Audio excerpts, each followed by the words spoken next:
अभी हम देखने वाले हैं रोटेशनल डायनेमिक्स। गाइस ये 12th के फिजिक्स का पहला लेसन है, रोटेशनल डायनेमिक्स। ये काफ़ी इम्पोर्टेंट लेसन है आपके 12th के पॉइंट ऑफ व्यू से और ये आपको काफ़ी हेल्पफुल भी होने वाला है। अभी हम इस लेसन में अबाउट द रोटेशनल डायनेमिक्स पढ़ने वाले हैं। ये पहला लेसन है, काफ़ी इम्पोर्टेंट है। इसमें कुछ हम इंट्रो पार्ट्स भी देखेंगे। रोटेशनल डायनेमिक्स ये क्या है, इसका एप्लीकेशन कैसे होता है, क्या होता है। देखिए रोटेशनल मतलब क्या होता है, पहले तो ये आपको समझना पड़ेगा। रोटेशनल यानी कोई भी गोल गोल घूमने वाली चीज़, हाँ, जो रोटेशन करती हो। अब वो कैसे भी गोल घूम सकती है, there is a no particular path now. And अब मतलब समझते हैं dynamics means.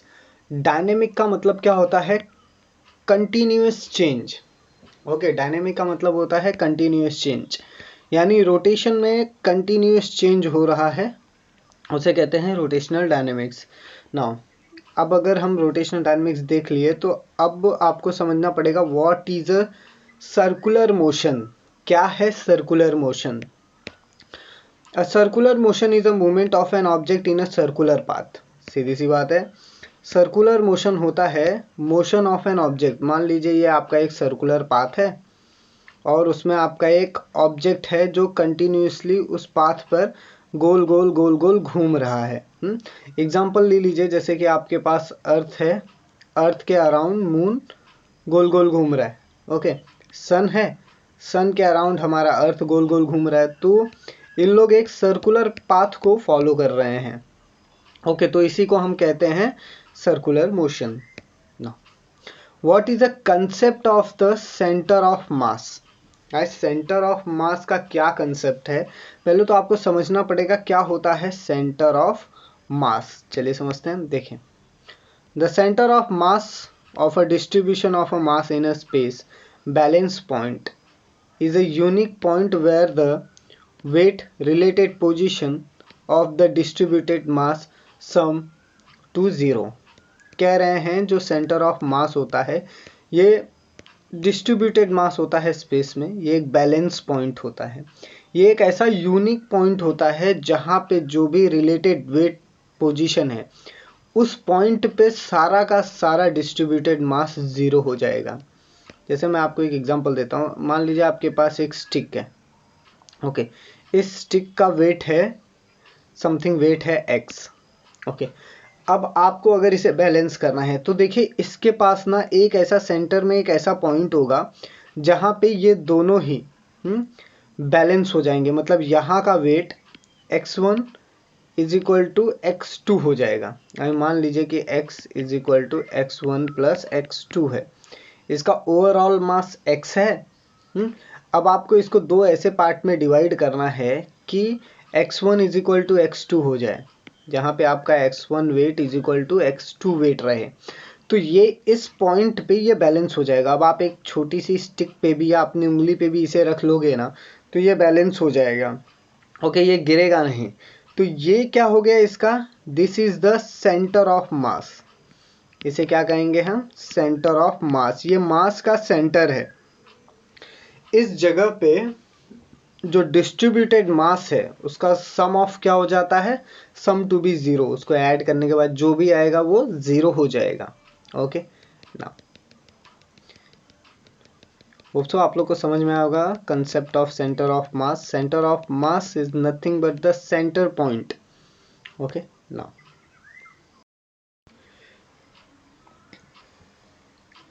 What are the kinematical equation of motion? Kinematical equation of motion क्या है, चलिए समझते हैं। देखिए हमने 11th स्टैंडर्ड में पढ़ा था ये डिस्क्राइब करने के लिए कि सर्कुलर मोशन को क्वांटिफाई कैसे किया जाए। सिंस सर्कुलर मोशन हमने एक क्वांटिटीज का यूज़ किया था जो हमें एंगुलर डिस्प्लेसमेंट के बारे में बताता था। आप देखिए एंगुलर डिस्प्लेसमेंट मुझे थीटा से मालूम पड़ जाता है। हाँ, अगर मुझे एंगुलर वेलोसिटी पता लगानी है तो मैं ओमेगा एरो का यूज़ करता हूँ जो d by theta divide by dt होता है। Okay, angular acceleration a is equal to alpha is equal to D W by D T. अब ये जो आप इक्वेशंस देख रहे हैं यही है वो काइनेमेटिकल्स इक्वेशन। मतलब ये वो इक्वेशन है जिनकी मदद से मैं किसी भी क्वांटिटी, मतलब को इंडिकेट करता हूँ, डिस्क्राइब करता हूँ सर्कुलर मोशन के किसी भी क्वांटिटीज को, जैसे कि angular displacement, angular acceleration, velocity, acceleration, okay, radius. अब ये सारी चीजें मैं एक सिंबल फॉर्म में रिप्रेजेंट कर पा रहा हूँ, ओके। तो जब भी मैं किसी भी क्वांटिटी को सिंबल फॉर्म में रिप्रेजेंट करता हूँ तो उसको हम कैनेमेटिकल इक्वेशन मानते हैं। चलिए देखते हैं।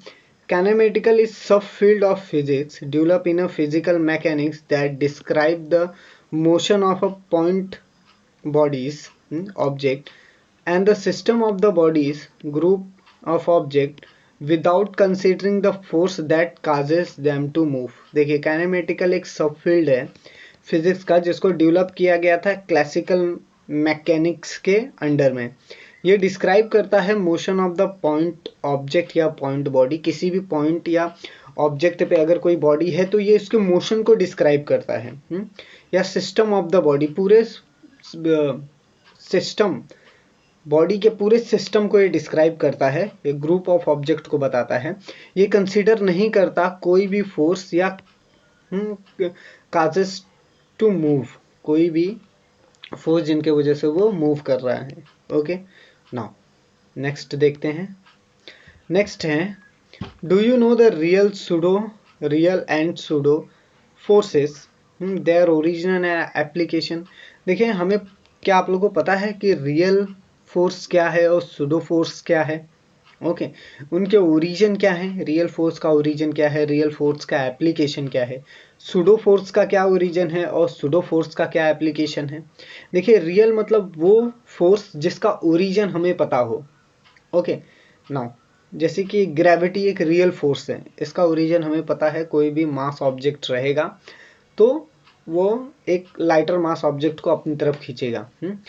अब इस सूडो फोर्स हो गया ऐसा फोर्स जिसका ओरिजिन हमें पता ही ना हो, मतलब वो ओरिजिन कैसे हुआ, ओरिजिनेट कैसे हुआ। मान लीजिए आप बस में खड़े हैं, सडनली बस को ब्रेक लगा और आप आगे की तरफ झुक गए, तो ये जो आप आगे की तरफ झुके, ये किस कारण से फोर्स आया, इसका हमें कोई भी ओरिजिन पता नहीं है, ओके। ना चलिए समझते हैं। Real force, a real force is a source of energy and move precisely of kinetic energy। देखिए रियल फोर्स का एक सोर्स ऑफ एनर्जी होता है और ये प्रिसाइसली काइनेटिक एनर्जी के साथ ये काम करता है, मूव करता है। That can be change, attracting और रिपेलिंग अदर बॉडीज। देखिए ये जो चेंज रहता है ये अट्रैक्ट कर सकता है, रिपल कर सकता है एक दूसरे बॉडी को। Muscles of your expanding and sitting a ball in motion. देखिए जैसे आपके मसल्स हैं, एक्सपांड कंप्रेस कर रहे हैं, हाँ, आपने एक बॉल को मोशन में डाल दिया है, तो ये सब रियल फोर्सेस हैं, ओके। अब सूडो फोर्स देख लेते हैं। Pseudo force, a physical apparent but not existing force felt by an absorber in a non-inert force felt by an observer in a non-initial frame, that is a frame undergoing acceleration। देखिए ये एक ऐसा physical appearance होता है, ये इसका physical appearance तो है लेकिन ये नॉन एग्जिस्टिंग फोर्स है, इसका कोई फिजिकल के जरिए फील किया जा सकता है, फिजिकल एग्जिस्टेंस नहीं है, इसे सिर्फ ऑब्जर्वर के जरिए फील किया जा सकता है। जब भी ऑब्जर्वर किसी भी non frame of reference force उस फ्रेम ऑफ रेफरेंस को फील करेगा, वो किसी नॉन इनिशियल फ्रेम में होगा, और वो तभी आता है जब भी कोई भी अंडर एक्सेलरेशन होगा, एक्सेलरेशन के सूडो फोर्स को फील किया जा सकता है। तो बस आपका फ्रेम। अभी जब हम रोटेशनल डायनेमिक्स पढ़ रहे हैं तो इसमें हमें रोटेशन से काफ़ी ज़्यादा डील करना पड़ेगा। रोटेशन, अब देखिए रोटेशन हमारे डे टू डे लाइफ में बहुत जगहों पे आती है, जैसे फैन रोटेट कर रहा है, ओके, टरबाइन रोटेट करता है, व्हील रोटेट करता है, स्पिनिंग टॉप रोटेट करता है, स्विंग व्हील रोटेट करता है, ये सारी चीज़ें रोटेट करती हैं, ओके। ना अब देखिए जब एक एप्पल पेड़ से गिरता है तो अब ये पेड़ कहाँ पे, इट्स ऑन अर्थ, अर्थ खुद भी रोटेट कर रहा है, ओके। अब अर्थ के रोटेशन के वजह से जब ये एप्पल गिरता है तो ये डायरेक्टली डाउन टू अर्थ आता है, मतलब ये नीचे की तरफ ही गिरता है, ओके। नाउ यहाँ पे देखिए ये बच्चा जब लात मार रहा है तो ये एक सर्कुलर पाथ बना रहा है। अगर ये कर्व लीनियर मोशन होता है, ये एक पार्ट होता है सर्कल का। अब देखिए अभी ये इतना लैंड हो गया, अब इसने मारा है लात, इसने जैसे ही बॉल को किक किया तो ये बॉल यहाँ से इतना एरिया कवर कर रही है, लेकिन अगर मैं इसको पूरा ड्रॉ करूँ तो एक सर्कल बनेगा। ओके, इसी तरीके से अब फैन के हर एक ब्लेड्स अलग अलग पॉइंट पे अलग अलग स्पीड से रोटेट करते हैं। देखिए जितना ही सेंटर में होंगे आप फैन के, उतना ही आपका डिस्टेंस कम होगा। जितना ही आपका डिस्टेंस ज़्यादा होगा उतना ही आपका बड़ा सर्कल कवर होगा। अब देखिए ये वाला जो आप कर्व देख रहे हैं ये पंखे के एकदम पास है, ये कितना छोटा सा एरिया सर्कल का कवर कर रहा है। और अगर आप पंखे के सेंटर में जाओगे तो वहाँ पे तो और छोटा सा एरिया कवर होता है। लेकिन अगर आप टॉप पे हो, ब्लेड के एज पे हो, वहाँ से अगर आप देखोगे तो वो काफ़ी बड़ा सर्कुलर पाथ कवर करता है। ओके, नाउ हमारे पास और बहुत सारे एग्जांपल्स हैं सर्कुलर मोशन। अब देखिए एक सैटेलाइट है, वो अर्थ के ऑर्बिट में रिवॉल्व करती है, तो ये भी एक सर्कुलर मोशन है। हमारे पास लीनियर मोशन भी है, मतलब हमारे पास वेरियस टाइप के मोशन है, उसमें से हम इसमें सर्कुलर मोशन ही पढ़ेंगे। लीनियर मोशन यानी किसी भी ऑब्जेक्ट को एक स्ट्रेट लाइन में आगे ले जाना। वाइब्रेशनली मोशन होता है, ऑक्सीलेशन मोशन होता है, oscillatory motion. There are the various types of the motion which is involve in our day to day life. देखिए ये लीनियर मोशन है, आपने एक बॉल को तेजी से फेंका इस डायरेक्शन में, तो ये हो गया एक लीनियर मोशन। अभी क्या होता है कि बॉल खुद भी रोटेट कर रहा होता है, यानी बॉल अपने एक्सेस पे भी फेंकते समय रोटेट ही कर रहा होता है, और वो रोटेट करते करते एक लीनियर पाथ ट्रैवल करता है, तो हमें एक लीनियर मोशन मिल जाता है। कंबाइंड मोशन है ये। सबसे बेस्ट एग्जांपल अर्थ के अराउंड हमारा मून रोटेट करता है। ये एक पीरियोडिक मोशन है, फिक्स मोशन है, ये एक पर्टिकुलर इंटरवल ऑफ टाइम के बाद खुद को रिपीट करता है, ये चेंज नहीं होता। तो ये एग्जांपल्स थे। ये कुछ ऐसे एग्जांपल्स हैं रोटेशनरी मोशन के जो हमारे डे टू डे लाइफ में हमें डेली फेस होता है, हम डेली जिसे देख ही लेते हैं। ओके, नाउ चलिए अब थोड़ा कंसेप्ट की तरफ मूव करते हैं।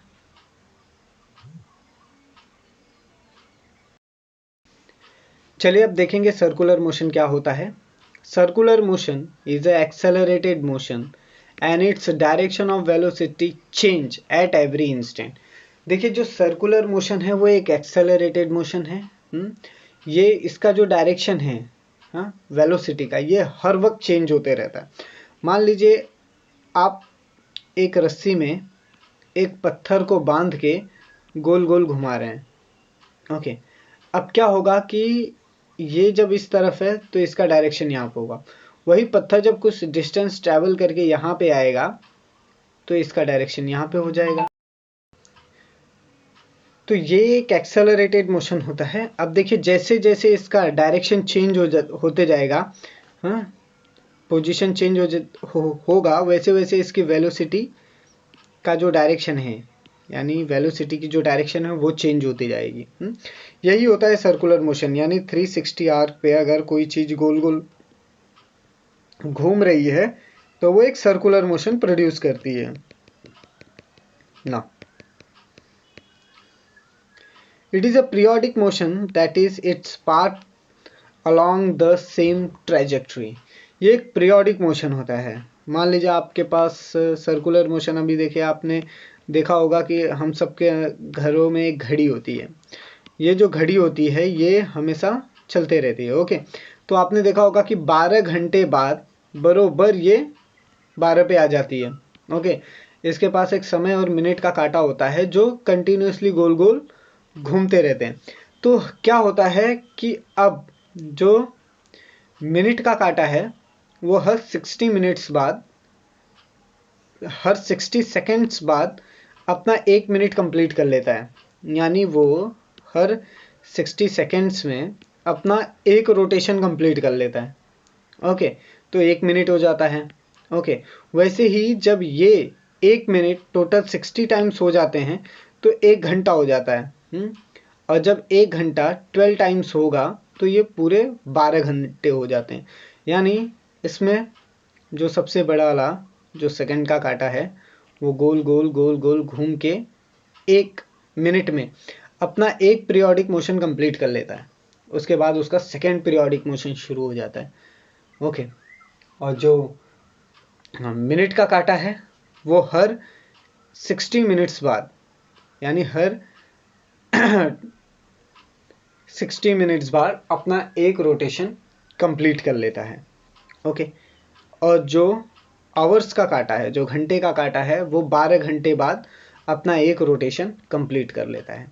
तो हर एक घड़ी के हर एक कांटे को अपना रोटेशन कंप्लीट करने के लिए एक पर्टिकुलर टाइम लगता है। ओके नाउ, तो अब इससे क्या पता चलता है कि इनका सर्कुलर पाथ है, पीरियोडिक मोशन है, लेकिन हर एक को टाइम अलग अलग लग रहा है। ओके, तो सर्कुलर मोशन एक पीरियोडिक मोशन होता है। पीरियोडिक यानी अपने आप को रिपीट करने वाला एक पर्टिकुलर टाइम इंटरवल में। अब इनका जो पीरियोडिक मोशन होता है ये सेम ट्रेजेक्टरी पे होता है। सेम ट्रेजेक्टरी यानी सेम पाथ पर होता है। ओके नाउ, अब हम थोड़ा देखेंगे काइनेमेटिक ऑफ सर्कुलर मोशन। अब हम देखेंगे काइनेमेटिक्स ऑफ सर्कुलर मोशन। चलिए देखते हैं। देखिए, जो थीटा होता है ये एंगुलर डिस्प्लेसमेंट को रिप्रेजेंट करता है। ओके नाउ, जो ओमेगा होता है, डब्ल्यू होता है, वो डी थीटा यानी rate of change of angular displacement with respect to the time. हाँ, डी थीटा मतलब rate of change of angular displacement with respect to the time. Okay, तो इससे क्या मिलेगा आपको? इससे मिलेगा एंगुलर वेलोसिटी, कि आपके एंगल पे वेलोसिटी कितनी है। एंगुलर डिस्प्लेसमेंट मतलब अभी देखिए एक सर्कुलर पाथ है, आपका ऑब्जेक्ट यहाँ पे है। अब ये जो डिस्प्लेसमेंट हो रहा है ये हो गया एंगुलर डिस्प्लेसमेंट, ये तो आपका थीटा हो गया। हाँ, अब आप ए पॉइंट से बी पॉइंट तक गए, तो ए से जो आप बी गए हो ये आपका एंगुलर डिस्प्लेसमेंट हो गया। ओके, अब एंगुलर डिस्प्लेसमेंट को अगर मैं टाइम से डिवाइड कर दूं तो मुझे वेलोसिटी मिल जाएगा। डिस्टेंस अपॉन टाइम क्या देता है मुझे? डिस्टेंस अपॉन टाइम मुझे देता है वेलोसिटी। एम आई राइट? तो एंगुलर डिस्प्लेसमेंट अपॉन जब आप टाइम करोगे तो उससे क्या मिल जाएगा आपको? एंगुलर वेलोसिटी मिल जाएगा। ओके नाउ, चलिए आगे बढ़ते हैं। अल्फा जो डी डब्ल्यू यानी angular rate of change of angular velocity divide by time, इससे आपको एंगुलर एक्सेलरेशन मिलेगा। एंगुलर एक्सेलरेशन यानी कितना एक्सेलरेट कर रहा है आपका वेलोसिटी। ओके, यानी angular rate of change of angular velocity with respect to the time आपको मिलेगा एंगुलर एक्सेलरेशन।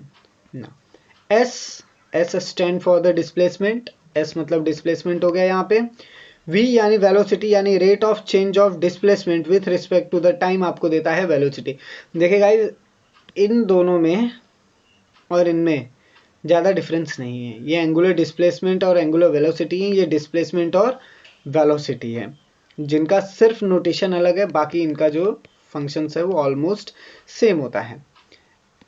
अब एक्सेलरेशन क्या होता है? जैसे हमने यहाँ पे एंगुलर एक्सेलरेशन देखा था, ये एक्सेलरेशन है। जो भी हम एंगुलर देख रहे हैं ये सब सर्कल के साथ हो रहा है। ये सब एक सर्कुलर पाथ में हो रहा है। ये जो है ये सर्कुलर पाथ में हो रहा है, और बाकी ये और ये जो हैं ये एक लीनियर पाथ पे हो रहे हैं। ओके ना, अगर मैं वेलोसिटी का मतलब क्या होता है? वेलोसिटी का मतलब होता है एंगुलर। अगर मुझे वेलोसिटी निकालना है तो मैं क्या करूँगा? Angular velocity multiply by radius, तो मुझे क्या मिल जाएगा? वेलोसिटी मिल जाएगा।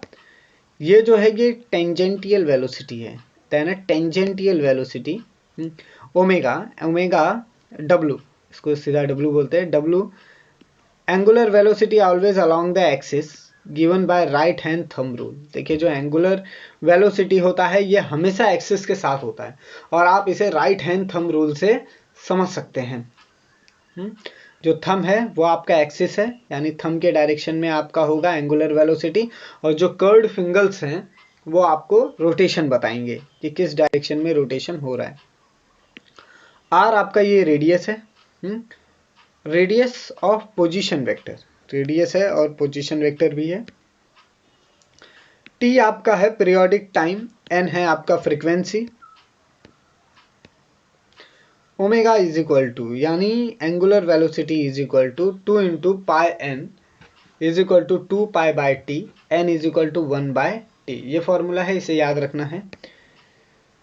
ओके गाइज, आप इसे लिख लें, ये काफ़ी इंपॉर्टेंट काइनेमेटिकल इक्वेशंस है, ये फिजिक्स में बहुत ज़्यादा यूज होता है, तो ये आप लोग को याद होना ही चाहिए। चलिए नेक्स्ट क्वेश्चन देखते हैं। चलिए एक बार फिर से सर्कुलर मोशन को रिवाइज कर लेंगे। Circular motion of an is the movement of an object in a circular path. देखिए सर्कुलर मोशन एक मूवमेंट है ऑब्जेक्ट का सर्कुलर पाथ पे। यूनिफॉर्म सर्कुलर मोशन क्या है? Uniform circular motion can be described as the motion of an object in a circle at a constant speed. देखिए uniform circular motion यानी uniform circular motion को ऐसे describe किया गया है कि मोशन होता है ऑब्जेक्ट का एक सर्कुलर पाथ पे कांस्टेंट स्पीड के साथ। अगर स्पीड कांस्टेंट है तो ही वो यूनिफॉर्म सर्कुलर मोशन है। जैसे देखिए मून अर्थ का रोटेशन करता है, मतलब अर्थ के अराउंड गोल गोल घूमता है, इसकी स्पीड फिक्स है। अब कम है ज़्यादा है दैट डजंट मैटर, बट इसकी जो स्पीड है वो फिक्स है। अब इसकी स्पीड फिक्स होने की वजह से ये अर्थ के किसी भी पॉइंट पे हो, ये कांस्टेंट स्पीड से ही ट्रैवल कर रहा है। इसका जो वेलोसिटी है वो डिस्प्लेसमेंट डिवाइडेड बाय टाइम वो एकदम बरोबर है, यानी सेम टाइम में सेम डिस्प्लेसमेंट हो रहा है। ओके, जिसकी वजह से इसकी जो वेलोसिटी है वो चेंज हो रही है। ऐसा नहीं कि कुछ दूरी पे अलग डिस्प्लेसमेंट हुआ, कुछ टाइम के बाद अलग डिस्प्लेसमेंट हो रहा है, ऐसा नहीं हो रहा है। इसका जो स्पीड है वो कांस्टेंट है, इसीलिए इसे हम क्या कहते हैं?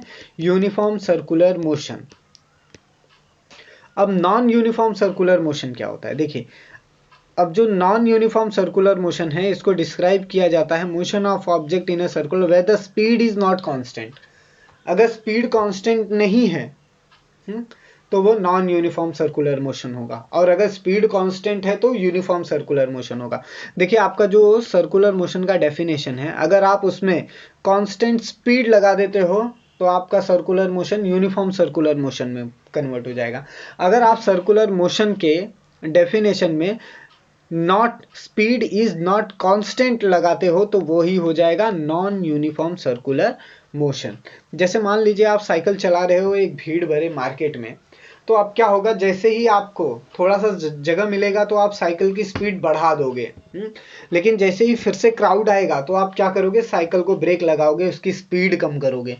तो अब क्या हुआ कि ये हो गया नॉन यूनिफॉर्म सर्कुलर मोशन, क्योंकि आपका जो स्पीड है वो हर जगह पे एक जैसा नहीं है। इसके लिए इसे हम क्या कहेंगे? Non uniform circular motion. Okay चलिए नेक्स्ट देखते हैं। अब हम लोग थोड़ा डिटेल में पढ़ेंगे यूनिफॉर्म सर्कुलर मोशन के बारे में। The speed of a particle remain constant through out the circular motion. जो पार्टिकल की स्पीड है वो कांस्टेंट रहेगी जब तक वो सर्कुलर मोशन परफॉर्म कर रहा है। In a circular motion direction of its velocity change at every instant in such a way that the velocity is always tangential to the path।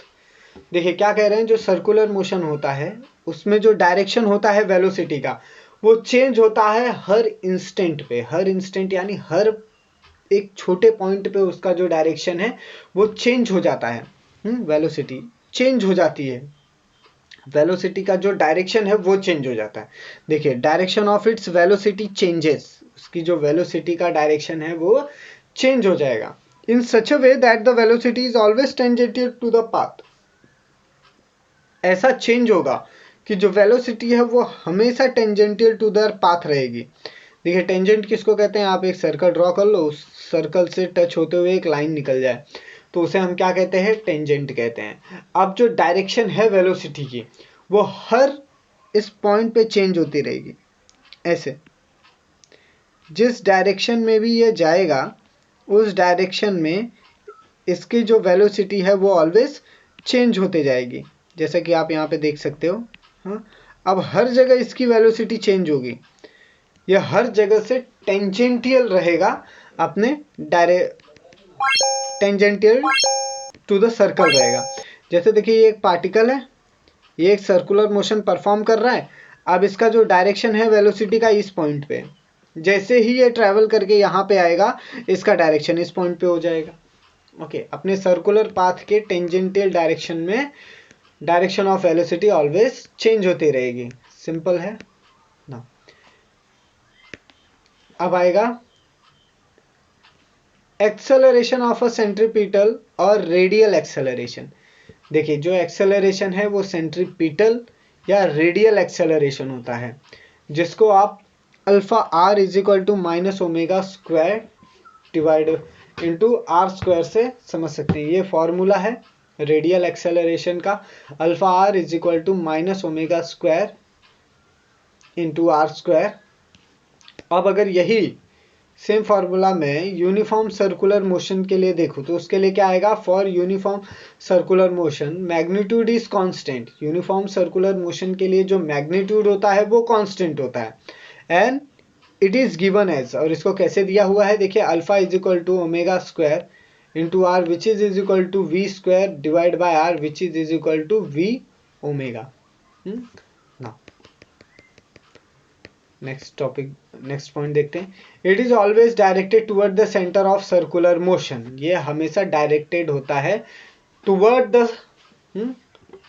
The centre of circular motion. इसका directed कहाँ होता है, circular motion की तरफ, minus R, hence it is called the centripetal. इसीलिए इसे कहा जाता है सेंट्रीपिटल। जो आपका रेडियल एक्सेलरेशन है, जैसे आप यहाँ पे देख पाते हो अल्फा आर, ये हमेशा सेंटर की तरफ रहता है। ये डायरेक्टेड टुवर्ड कहाँ रहता है, सेंटर की तरफ, इसीलिए इसे क्या कहते हैं, सेंट्रीपिटल फोर्स भी इसे कहते हैं। ओके, सेंट्रीपिटल कहते हैं माइनस आर ना। एग्जाम्पल लीजिए, जो सर्कुलर मोशन है अर्थ का around the sun and moon around the earth. अब यूनिफॉर्म सर्कुलर मोशन का एग्जाम्पल क्या है कि अर्थ अराउंड कर रहा है सन को और मून अराउंड करता है अर्थ को। जो ओमेगा है वो angular velocity along the axis, omega ये एक्सिस के साथ है। अब आप यहाँ पे अगर राइट हैंड थंब रूल देखोगे तो ये आपके कर्व्ड फिंगर हो गए, जो कि कुछ ऐसे दिखाई देंगे। अब यहाँ पे आपका एक अपवर्ड थंब आ गया। हाँ, तो अब ये जो डायरेक्शन है ये आपका ओमेगा का है, और ये जो डायरेक्शन है ये ऑब्जेक्ट का सर्कुलर मोशन डिस्क्राइब करते हैं। ओके,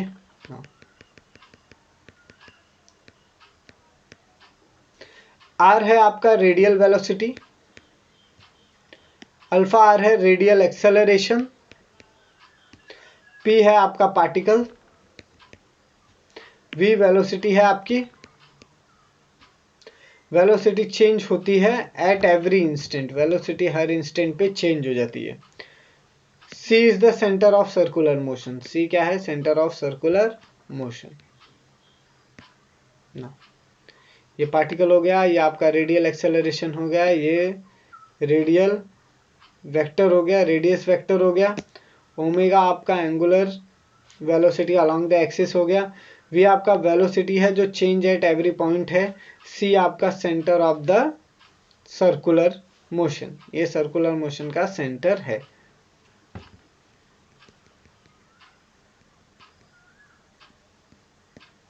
नाउ अब हम देखेंगे नॉन यूनिफॉर्म सर्कुलर मोशन। अब ये नॉन यूनिफॉर्म सर्कुलर मोशन क्या है, चलिए देख लेते हैं। The speed of a particle goes on increasing or decreasing, but the direction are tangential to their circular trajectory. It is the non-uniform circular motion. अब क्या कह रहा है कि आपने एक पत्थर स्प्रिंग लिया, उसके ऊपर एक पत्थर बांध दिया, अब उसको गोल गोल घुमा रहे हैं, क्या हो रहा है, लेकिन जब आप इसे गोल गोल घुमा रहे हैं तो कुछ समय इसकी स्पीड, मान लीजिए इसकी स्पीड यहाँ पे मैक्सिमम थी और यहाँ से यहाँ तक आते आते फिर से मिनिमम हो गई। फिर से यहाँ से यहाँ जाते जाते आपकी स्पीड मैक्सिमम हो गई। तो अब क्या हुआ कि आपने पहले स्पीड बढ़ाया, पहले स्पीड अप किया, फिर स्पीड डाउन किया, फिर से स्पीड अप किया। तो अब इससे मुझे क्या पता चलता है कि जो स्पीड था मेरा सर्कुलर पाथ में वो एक जैसा नहीं था। मेरे स्पीड में वेरिएशन आ रहा था, चेंज आ रहा था। तो इसे मैं क्या कहूंगा? Non uniform circular motion. Now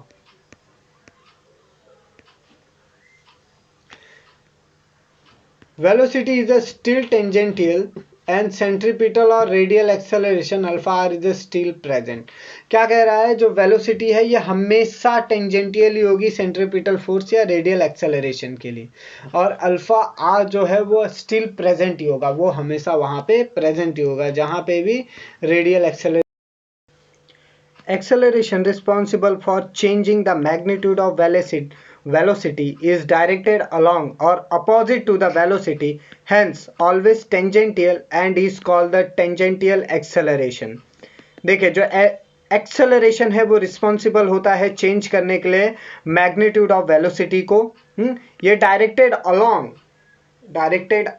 या उसके अपोजिट टू द वेलोसिटी, ये डायरेक्शन में उसके सेम डायरेक्शन में मैग्नीट्यूड के या उसके अपोजिट डायरेक्शन में चेंज कर सकता है, और ये ऑलवेज टेंजेंटियल रहेगा, जिसके वजह से इसे टेंजेंटियल एक्सेलरेशन कहते हैं।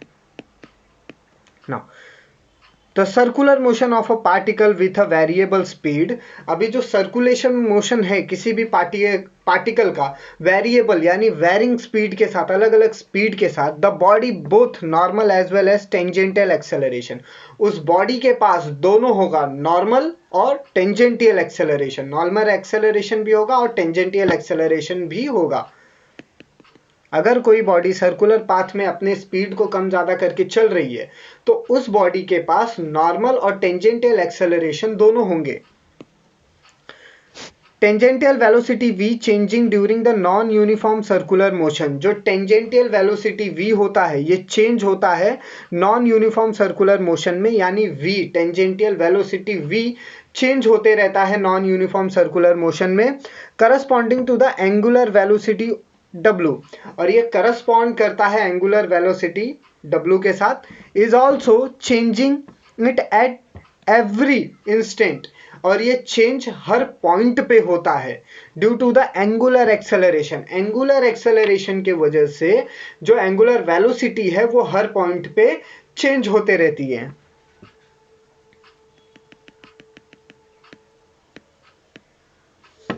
Direction of alpha is along the axis. देखिए जो अल्फा का डायरेक्शन है, जो रेडियल एक्सेलरेशन है वो एक्सिस के साथ है, रोटेशनल एक्सिस के साथ है।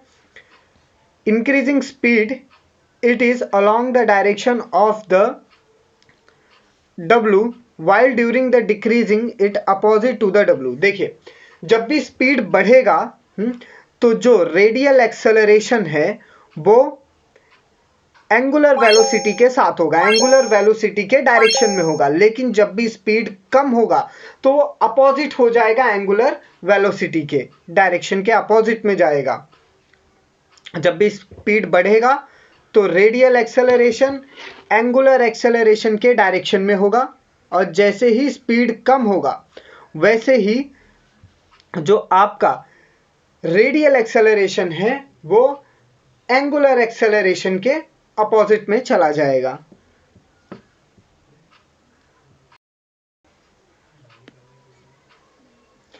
डायरेक्शन ऑफ अल्फा यानी angular acceleration is along the axis of rotation। Increasing speed it is along the direction of the angular velocity, while decreasing the speed it is opposite to the angular velocity। देखिए जो आपका alpha है, alpha direction of alpha radial acceleration, जो direction होता है radial acceleration का along the axis वो axis के साथ होता है।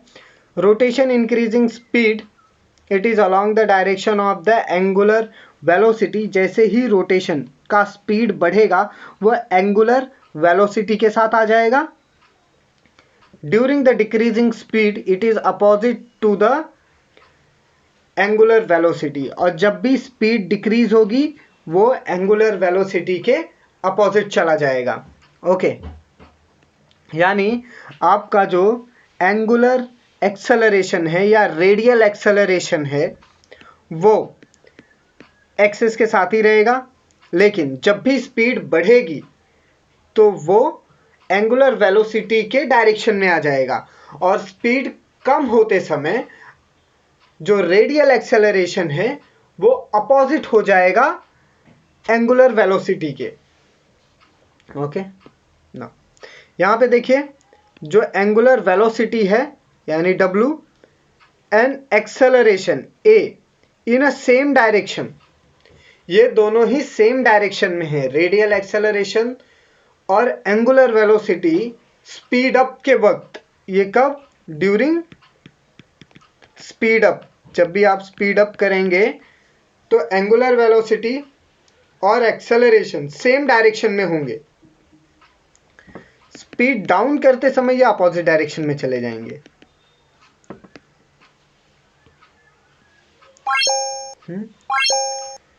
Angular velocity and acceleration in opposite direction, यहां पे देख सकते हैं आप एंगुलर वेलोसिटी और एक्सेलरेशन अपोजिट डायरेक्शंस में है।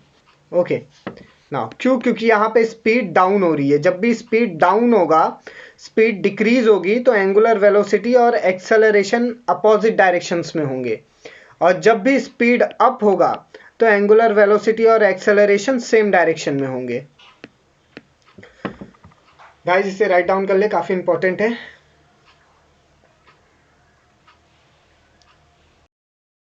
डू यू नो कि आप लोग को पता है the direction of angular acceleration is along the axis of rotation. जो डायरेक्शन होता है एंगुलर एक्सेलरेशन का वो हमेशा एक्सिस के रोटेशन के साथ ही होता है, एक्सिस ऑफ रोटेशन पे ही होता है। The axial velocity and angular acceleration, angular momentum, angular velocity, torque, axial vectors are, जो एक्सियल वेक्टर्स हैं आपके क्या हैं? एक्सियल वेक्टर्स एंगुलर एक्सेलरेशन है, एंगुलर मोमेंटम है, एंगुलर वेलोसिटी, टॉर्क, ये सारे के सारे आपके एक्सियल वेक्टर्स हैं। The axial vector change its direction according to the rotation of the body. जो एक्सियल वेक्टर्स होते हैं वो अपना डायरेक्शन चेंज कर सकते हैं बॉडी के रोटेशन के अकॉर्डिंगली। जैसा बॉडी रोटेट होगा उसके हिसाब से वो अपना डायरेक्शन चेंज कर सकते हैं। कौन? सिर्फ एक्सियल वेक्टर्स। और एक्सियल वेक्टर्स क्या है? Angular acceleration, angular momentum, angular velocity, ये सब अपना डायरेक्शन चेंज कर सकते हैं बॉडी के रोटेशन के हिसाब से। Change the direction of the W, change the plane of the rotation, that is W is perpendicular to the plane of the rotation. जब भी चेंज होगा डायरेक्शन W का तो प्लेन ऑफ रोटेशन भी चेंज हो जाएगा। यानी W चेंज हुआ, W के चेंज होते ही क्या चेंज हो गया? आपका plane of rotation. Angular velocity के चेंज होते ही आपका प्लेन ऑफ रोटेशन भी चेंज हो गया। यहां पे आपका W यानी कि जो एंगुलर एक्सेलरेशन है वो परपेंडिकुलर है प्लेन ऑफ द रोटेशन के। Angular acceleration is perpendicular to the plane of rotation. Alpha, okay, angular acceleration जो यहां पे आपका अल्फा है वो है angular acceleration constant in magnitude. Angular acceleration constant रहता है मैग्नीट्यूड में, but always perpendicular to the W। वो W के परपेंडिकुलर होगा, यानी आपका angular acceleration alpha is perpendicular to the angular velocity. Angular acceleration is perpendicular to the angular velocity. आपका एंगुलर एक्सेलरेशन परपेंडिकुलर होता है एंगुलर वेलोसिटी के साथ। It always change in direction of angular velocity, ये हमेशा अपना डायरेक्शन चेंज करता है एंगुलर वेलोसिटी के साथ साथ। Never its magnitude, thereby continuously changing the plane of rotation, and कभी भी नहीं इसका जो मैग्नीट्यूड है वो कंटिन्यूसली चेंजिंग होते रहता है प्लेन ऑफ रोटेशन के साथ। सिमिलर एक्सेलरेशन, जो यहाँ पे आपको सेम एक्सेलरेशन दिया हुआ है, यानी जो आपका एंगुलर एक्सेलरेशन है परपेंडिकुलर टू द वेलोसिटी, यहाँ पे आपका एंगुलर एक्सेलरेशन ये परपेंडिकुलर होता है आपके वेलोसिटी के साथ, यानी आपका एंगुलर एक्सेलरेशन परपेंडिकुलर है एंगुलर वेलोसिटी के साथ, और आपका एंगुलर एक्सेलरेशन परपेंडिकुलर है वेलोसिटी के साथ। ये दोनों के साथ ही परपेंडिकुलर रिलेशन होता है। किसका? एंगुलर एक्सेलरेशन का, एंगुलर एक्सेलरेशन का। ना यहाँ पे देख लीजिए, यहाँ पे हमने डायग्रामेटिक रिप्रेजेंटेशन किया है। यहाँ पे देखिए, ये है आपका एंगुलर वेलोसिटी। अब देखिए, ये अल्फा के साथ ही रहेगा। यहाँ पे आपका जो एंगुलर एक्सेलरेशन है वो आपके एंगुलर वेलोसिटी के साथ ही है। The angular acceleration is constant and along the axis of rotation. जो एंगुलर एक्सेलरेशन होता है ये कांस्टेंट होता है और हमेशा एक्सिस ऑफ रोटेशन के साथ ही होता है। All theta, W, alpha will be directed along the axis. यहाँ पे आपका थीटा, ओमेगा, अल्फा ये सब के सब एक्सिस के डायरेक्शन में ही होते हैं। गाइस ये काफ़ी इंपॉर्टेंट है, इसे राइट डाउन करके ले लें, ये आपको बहुत ज़्यादा यूजफुल होने वाला है। चलिए नेक्स्ट देखते हैं। यहाँ पे हम एक एग्जांपल कंसीडर करते हैं। ये एक न्यूमेरिकल का एग्जांपल है, काफ़ी इजी है, आप लोग को इजीली समझ में आ जाएगा। चलिए देखते हैं। A fan is rotating at 90 RPM. एक पंखा है जो घूम रहा है 90 रोटेशन पर मिनट की स्पीड के साथ। It is then switched off, और फिर हम क्या करते हैं, उस पंखे को बंद कर देते हैं। It stop after 21 revolution. वो 21 चक्कर लगाने के बाद रुक जाता है। Calculate the time taken by two stop. हमें कैलकुलेट करना है कितना टाइम लगा उसे स्टॉप होने के लिए। Assuming that the friction torque is constant, और ये अज्यूम करना है कि जो उसका फ्रिक्शनल टॉर्क है वो कांस्टेंट है। ओके, नो सॉल्यूशन देखते हैं। सॉल्यूशन पहले देखेंगे हमें गिवन क्या क्या है। फैन रोटेशन 90 आरपीएम यानी 1.5 रोटेशन पर सेकेंड। अगर 90 आरपीएम है, रोटेशन पर मिनट है, तो पर सेकेंड में 1.5 रोटेशन पर सेकेंड। ओके, इसे रेडियन पर सेकेंड भी कहते हैं। ये यूनिट का कन्वर्जन कर लिया हमने। नाउ फैन स्टॉप होता है 21 रिवॉल्यूशन के बाद, यानी इसका जो n है वो 21 है। Number of revolution is 21। W यानी कि यह है हमारा angular velocity. Angular velocity is equal to 2 pi n nought which is equal to 3 pi radian per second. Okay, now fan stop होता है तो जो हमारा एंगुलर वेलोसिटी है वो हो जाता है 0। Angular velocity become 0। Now the angle through which the blades of the fan move while stopping is theta. वो एंगल जब ब्लेड पंखे का घूमते घूमते रुक गया।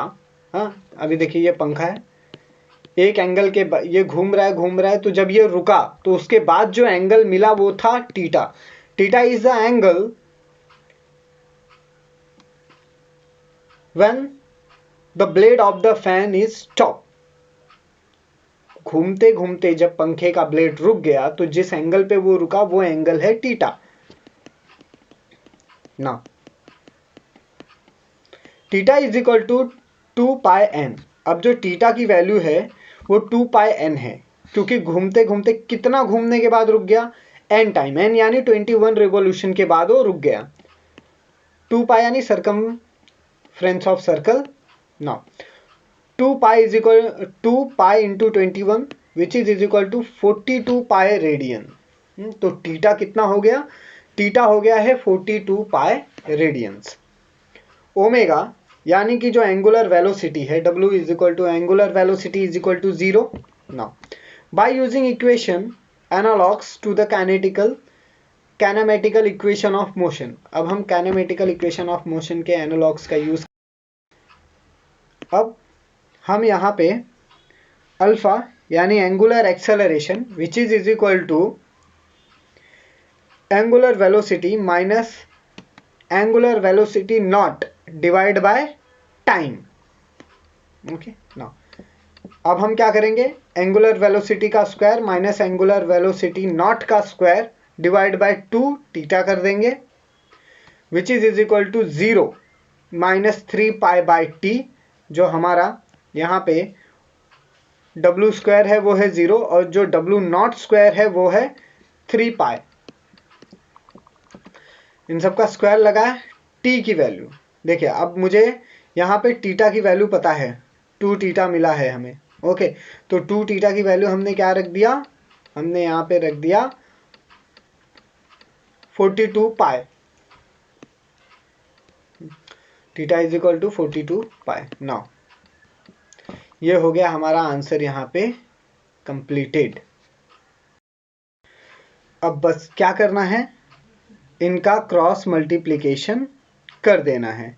क्रॉस मल्टीप्लिकेशन करने के बाद जो मुझे आंसर मिलता है वो है t is equal to time is equal to,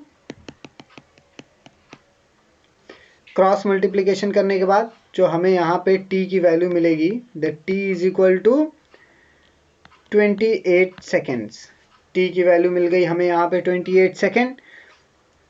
okay, now अब हमें यहाँ पे कंप्लीट आंसर मिल गया है।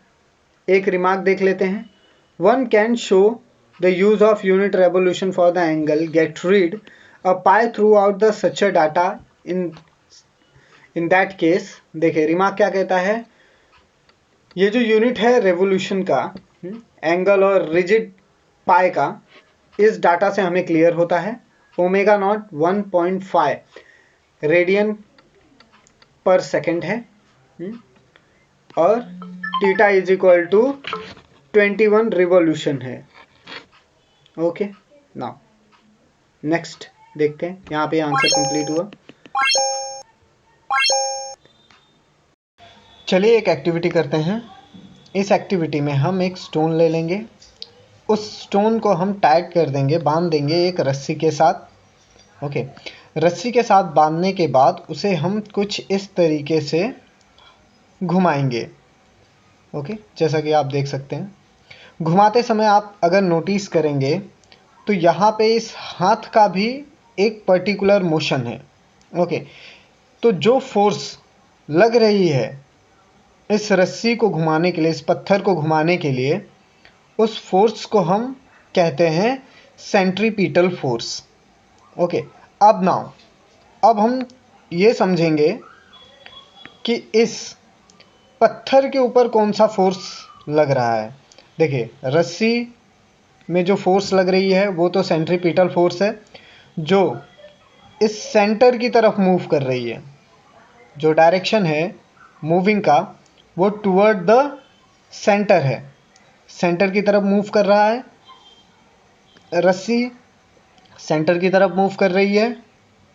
नो, घूमते समय ये पत्थर एक सर्कुलर पाथ को फॉलो कर रहा है, जैसा कि आप यहाँ पे देख सकते हैं, एक सर्कुलर पाथ को फॉलो कर रहा है ये पत्थर। फॉलो करते समय जो फोर्स इस पत्थर पे लग रही है वो सेंट्रीफ्यूगल फोर्स है, क्योंकि वो फोर्स इस पत्थर को आउटवर्ड डायरेक्शन में पुल कर रही है, यानी रस्सी अंदर की तरफ खींच रही है और ये जो पत्थर है ये बाहर की तरफ जा रहा है। Away the centre, this is toward the centre and this is away the centre. Okay, now चलिए अब इसे इस बात से समझेंगे। This force which is exerted by hand on pulling stone toward the center, it is a centripetal force। ये वो force है जो पुल कर रही है स्टोन को सेंटर की तरफ, उसे कहेंगे centripetal force. Centripetal force toward the centre है and centrifugal force away the centre है।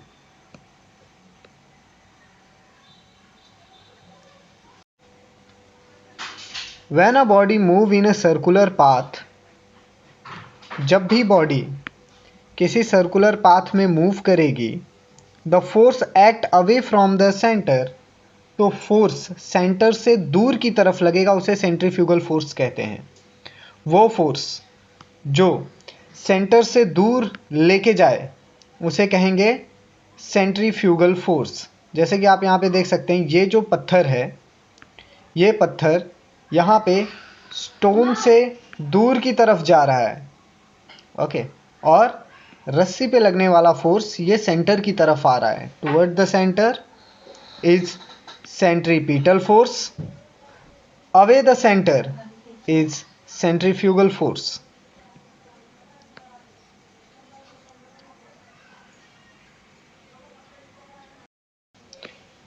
चलिए इसे एक और बात से समझेंगे। जब भी आप साइकिल चलाते हैं किसी सर्कुलर पाथ पे, तो उस सर्कुलर पाथ पे बने रहने के लिए आपको सेंटर की तरफ मुड़ना पड़ता है। ये जो हम सेंटर की तरफ मुड़ रहे हैं, यही होता है सेंट्रीपिटल फोर्स। सेंट्रीपिटल फोर्स के कारण ही हम सेंटर की तरफ मुड़ते हैं।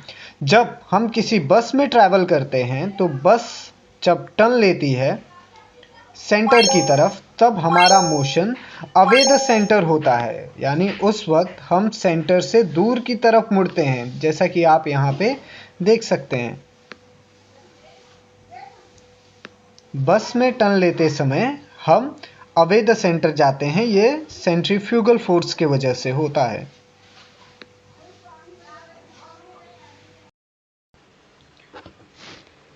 चलिए देखते हैं डायनेमिक्स ऑफ सर्कुलर मोशन, जिसमें हम पढ़ेंगे centripetal force and centrifugal force. सबसे पहले देखते हैं क्या होता है centripetal force. Centripetal force is along the radius and directed toward the center। देखिए सेंट्रीपिटल फोर्स ये रेडियस के साथ में होता है और ये सेंटर की तरफ डायरेक्टेड होता है। मान लीजिए आपने एक पत्थर को रस्सी में बांध के गोल गोल घुमा रहे हो। गोल गोल घुमाते समय जो फोर्स पत्थर को इस रस्सी से जोड़े हुए है और इसको कंटिन्यूसली इनवर्ड की तरफ खींच रही है, उसे हम कहते हैं सेंट्रीपिटल फोर्स। ये रेडियस के साथ होता है, मतलब सेंट्रीपिटल फोर्स रेडियस पे होता है और ये सेंटर की तरफ डायरेक्टेड होता है। Formula for centripetal force minus mv square R. Formula है सेंट्रीपिटल फोर्स के लिए minus mv square R. The centripetal force is directed at right angle to the motion and also along the radius towards the center of the circular path। Centripetal force एक right angle बनाता है, okay, motion में। अगर मैं इसके centre से देखूं तो यहाँ पे मुझे एक राइट एंगल मिलेगा। This is an imaginary line which is passing through the centre.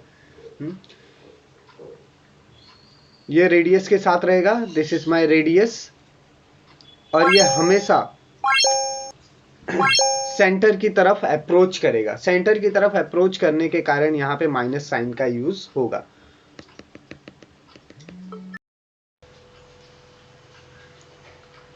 ये सर्कुलर पाथ से होता है ना।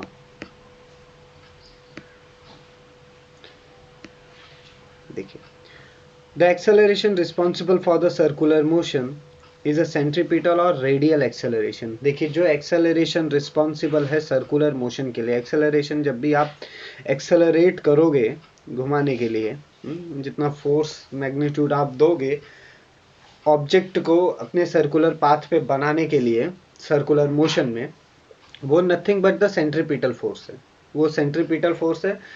समटाइम इसी सेंट्रीपिटल फोर्स को रेडियल एक्सेलरेशन भी कहते हैं, जिसको हम represent alpha R minus omega square यानी डब्ल्यू स्क्वायर आर एरो से किया जाता है। ये रेडियल एक्सेलरेशन के लिए फॉर्मूला है, A R is equal to minus W square are.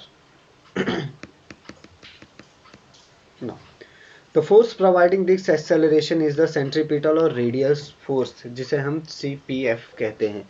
जो फोर्स प्रोवाइड कर रहा है, जो ताकत लग रही है इस एक्सेलरेशन के लिए, इसको एक्सेलरेट करने के लिए, वो सेंट्रीपिटल या रेडियल फोर्स होता है, जिसे CPF सेंट्रीपिटल फोर्स कहते हैं, जिसका फॉर्मूला होता है minus M omega square R. Centripetal force is not name or type of force। देखिए सेंट्रीपिटल फोर्स कोई नाम नहीं है, ये किसी प्रकार का फोर्स नहीं है। सेंट्रीपिटल फोर्स इज एग्जेक्टिव और property of that force including direction of this force. देखिए जो सेंट्रीपिटल फोर्स है ये एग्जेक्टिव होता है या प्रॉपर्टी होती है फोर्स की, जो किसी एक डायरेक्शन में डायरेक्टेड होती है। किसी एक डायरेक्शन की फोर्स होती है जो सर्कुलर पाथ पे राउंड कर रही होती है, उसे ही सेंट्रीपिटल फोर्स कहते हैं, जो रेडियस के ऊपर वर्क करती है। वाइल परफॉर्मिंग सर्कुलर और rotational motion, the resultant of all the real forces acting upon the body is toward the center. Hence, we can this result force to be centripetal force। जब भी हम कोई circular motion या rotational motion perform करते हैं, तो जो resultant real force होता है, जो उसके नतीजन जो रिजल्ट फोर्स आता है, रियल फोर्स आता है, ओके, वो एक्ट करता है बॉडी के ऊपर। और ये बॉडी के ऊपर एक्ट करने के कारण जब भी फोर्स इस बॉडी के ऊपर, किसी भी बॉडी के ऊपर एक्ट करेगा, तो वो सेंटर की तरफ डायरेक्टेड होगा। हेंस इसीलिए हम इस रिजल्टेंट फोर्स को सेंट्रीपिटल फोर्स कहते हैं। This resultant force, the direction of the velocity is always maintained tangential to the circular track। ये जो रिजल्टेंट फोर्स होता है, इसमें जो डायरेक्शन होता है वेलोसिटी का, ये हमेशा मेंटेन होता है, यह हमेशा टेंजेंटियल ही होता है। जो भी फोर्स रहेगा वो हमेशा टेंजेंटियल होगा और ये एक सर्कुलर ट्रैक पे होगा। सर्कुलर ट्रैक पे जो भी ऑब्जेक्ट है, वो जो फोर्स फील करता है, वो एक टेंजेंटियल फोर्स होता है। The resultant force directed toward the center may not always result into a circular motion। देखिए जरूरी नहीं है कि जो फोर्स हमेशा सेंटर की तरफ डायरेक्टेड हो, वो हमेशा circular motion he they. The magnitude of centripetal force mr omega square is equal to mv square divided by r is equal to mvw। यहाँ पे m है mass of the particle, R है radius of circular path, W है angular velocity और V है velocity. Guys ये formulas काफी important है, आप इसे राइट डाउन कर लें। चलिए नेक्स्ट सेंट्रीफ्यूगल फोर्स देखते हैं। नेक्स्ट है सेंट्रीफ्यूगल फोर्स, जिसको हम शॉर्ट फॉर्म में CFF कहते हैं, centrifugal force. Centrifugal force is directed away from the centre. जो सेंट्रीफ्यूगल फोर्स है वो हमेशा सेंटर से दूर की तरफ जाता है। That is centrifugal force is directed radially outward from the centre. इसका मतलब है सेंट्रीफ्यूगल फोर्स रेडियस से ही डायरेक्टेड होता है, लेकिन वो सेंटर से दूर की तरफ जाता है। चलिए इसे इस बात से समझेंगे। मान लीजिए आपने एक रस्सी पे पत्थर बांध लिया है, अब आप उसे गोल गोल घुमा रहे हैं। पहले क्या हुआ था सेंट्रीपिटल फोर्स में कि जो आपका रस्सी था वो radially directed toward the centre था, लेकिन यहाँ पे जो आपका पत्थर है ये आपका रेडियली तो है, लेकिन ये directed away from the centre है। यह हमेशा सेंटर से दूर की तरफ जाएगा। जैसे ही आप रस्सी घुमाते घुमाते इसे छोड़ देंगे, तो आप फील करेंगे कि उसी डायरेक्शन में, जिस पॉइंट पे आप छोड़ेंगे उसी पॉइंट में ये टेंजेंटियली आगे बढ़ जाएगा, यानी सेंटर से दूर हो जाएगा। तो ये जिस फोर्स के कारण सेंटर से दूर जा रहा है उस फोर्स का नाम हमने रखा है centrifugal force. The magnitude of centrifugal force is F is equal to mv square mw square r। यहाँ पे माइनस नहीं है क्योंकि ये रेडियस से नहीं होता, ये फॉरवर्ड डायरेक्शन में जा रहा है, इसके लिए m ओमेगा स्क्वायर r। ना यहाँ पे m है मास, w है एंगुलर वेलोसिटी, r है रेडियस। एग्जाम्पल लीजिए, स्टोन ऑन अ स्ट्रिंग। अगर आपने कोई पत्थर को स्ट्रिंग में बांध के गोल गोल घुमाएंगे और उसे छोड़ देंगे तो वो सेंटर से बाहर की तरफ जाएगा। Vehicle driving around a curve road, जब भी आप कोई भी गाड़ी चलाओगे तो वो कर्व रोड पे अगर आप चला रहे हो, मान लीजिए आप एक बस में हो और बस को आप इस कर्व रोड पे ड्राइव कर रहे हो, तो जब भी बस सेंटर की तरफ मुड़ेगी तो अंदर जो पैसेंजर्स बैठे हुए हैं वो हमेशा बाहर की तरफ फोर्स पुल करेंगे। उनका जो फोर्स होगा वो हमेशा सेंटर से अवे होगा। तो ये होता है due to the centrifugal force की वजह से। गाड़ी टर्न लेगी तो वो आउटवर्ड फील करेंगे।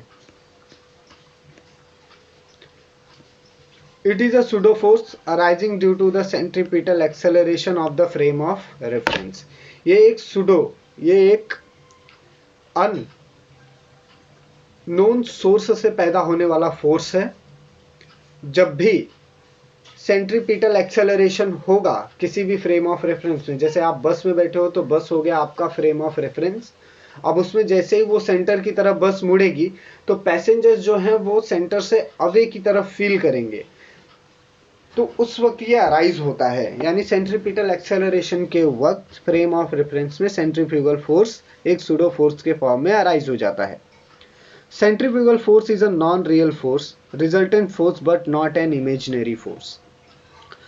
सेंट्रीफ्यूगल फोर्स एक नॉन रियल फोर्स है।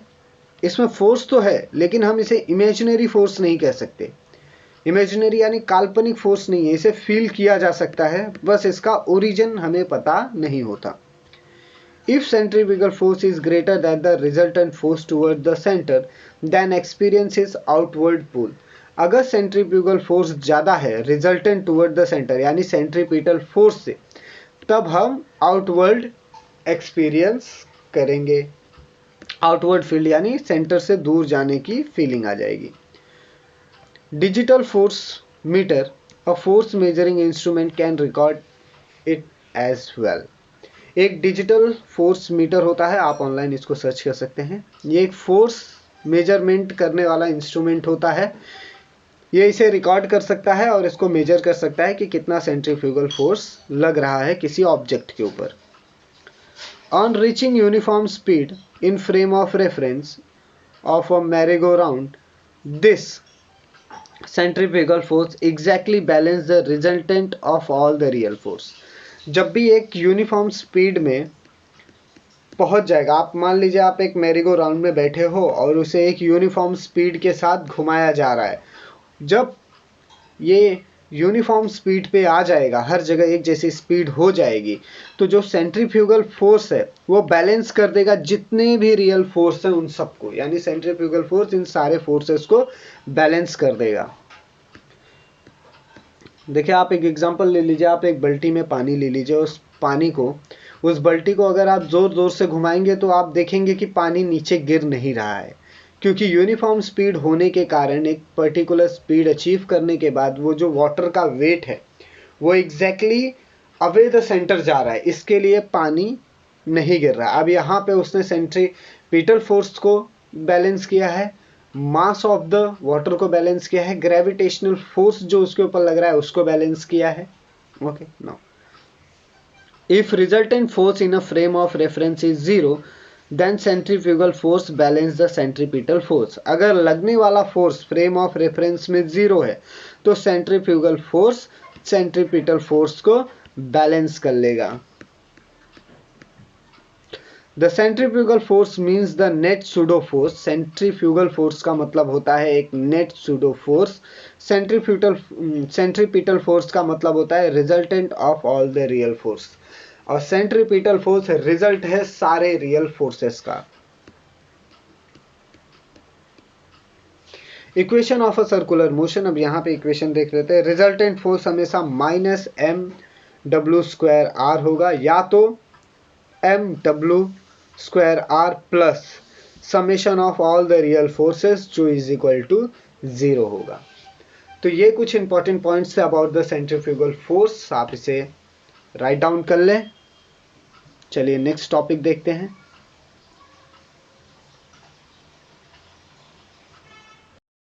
अब हम देखने वाले हैं application of uniform circular motion. Application देखेंगे यूनिफॉर्म सर्कुलर मोशन का। Vehicle along a horizontal circular track, यहाँ पे हमारे पास एक व्हीकल है जो एक हॉरिजेंटल सर्कुलर ट्रैक पे मूव कर रहा है। ये देखिए इसका एग्जांपल ले लिया, मान लीजिए ये आपका व्हीकल है जो दो एरो इसमें इंडिकेट कर रहे हैं, एक मास के लिए एक नॉर्मल के लिए। यह है हमारा हॉरिजेंटल ट्रैक, इस पे एफएस फोर्स ऑफ फ्रिक्शन लग रहा है। यह हमारा सेंटर है, सेंटर और रोड के सेंटर और कार के सेंटर का जो डिस्टेंस है वो रेडियस आर है। ये जो एरो डाउनवर्ड है वो mg है, मास ऑफ द व्हीकल। अब ये जो r है it is a radius of horizontal circular track, ये रेडियस है हॉरिजेंटल सर्कुलर ट्रैक का। c सेंटर ऑफ ट्रैक है, ट्रैक यानी centre of track is perpendicular to the centre and plane of a vehicle. जो centre of track है वो perpendicular, आप देख सकते हैं यहाँ पे ये व्हीकल और ये रोड का सेंटर, तो ये दोनों आपस में परपेंडिकुलर हैं। Force acting on a car, अब कौन कौन सा फोर्स एक्ट हो रहा है कार पे, चलिए देखते हैं। पहला वेट mg वर्टिकली डाउनवर्ड, ये जो mg है ये वर्टिकली डाउनवर्ड एक्ट हो रहा है। एन नॉर्मल, नॉर्मल देखिए फोर्स यहाँ पे है जो वर्टिकली अपवर्ड हो रहा है, normal reaction which is upward, directly vertically upward. ये वर्टिकली डाउनवर्ड था, ये वर्टिकली अपवर्ड एक्ट हो रहा है। नॉर्मल रिएक्शन का जो फोर्स है वो वर्टिकली अपवर्ड एक्ट हो रहा है कार के ऊपर, यानी यहाँ पे मेनली दो फोर्स एक्ट हो रहे हैं, एक mg जो वर्टिकली डाउनवर्ड है और एक नॉर्मल जो वर्टिकली अपवर्ड है। That balance the weight mg, अब ये जो नॉर्मल फोर्स है ये बैलेंस कर रहा है mg को, ये उतना ही नॉर्मल फोर्स क्रिएट होगा जितना ज़्यादा मास होगा। ओके, तो mg is balance by normal force.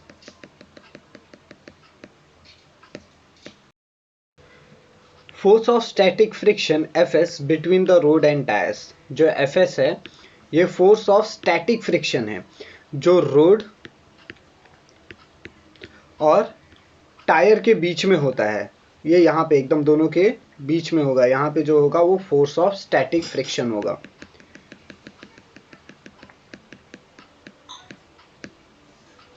Static friction Fs present vehicle from prevent vehicle from outward slipping or skidding due to the centripetal force। देखिए जो Fs है ये प्रिवेंट करता है, बचाता है व्हीकल को स्लिप होने से, स्कीड होने से। और ये जो स्लिपिंग या स्कीडिंग होता है ये सेंट्रीपिटल फोर्स के वजह से होता है और समटाइम्स सेंट्रीफ्यूगल फोर्स की वजह से भी होता है।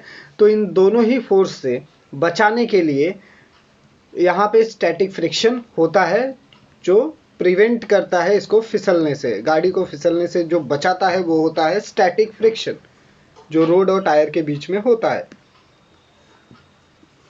Frame of reference attach to the vehicle, it balance the centrifugal force. देखिए जो फ्रेम ऑफ रेफरेंस है वो अटैच होगा व्हीकल के साथ, यानी व्हीकल और फ्रेम ऑफ रेफरेंस दोनों अटैच होंगे और जो बैलेंस कर लेते हैं सेंट्रीफ्यूगल फोर्स को। mg balanced by normal m, static friction is balanced by mrw square which is equal to mv square by r। static friction divided by normal is equal to radius into the w square divided by g, which is equal to v square by rg, v square divided by rg, where r is the centrifugal r is the constant, which is the radius constant, f is the static friction, v is the velocity, w is angular velocity. इसे write down कर लीजिए. अभी इसमें और कुछ points हैं, चलिए वो भी देख लेते हैं. Now speed v increases, the force of the static friction also increases. अगर मैंने स्पीड बढ़ा दी, v इंक्रीज कर दिया, तो जो फोर्स है स्टैटिक फ्रिक्शंस का Fs वो भी इंक्रीज हो जाएगा.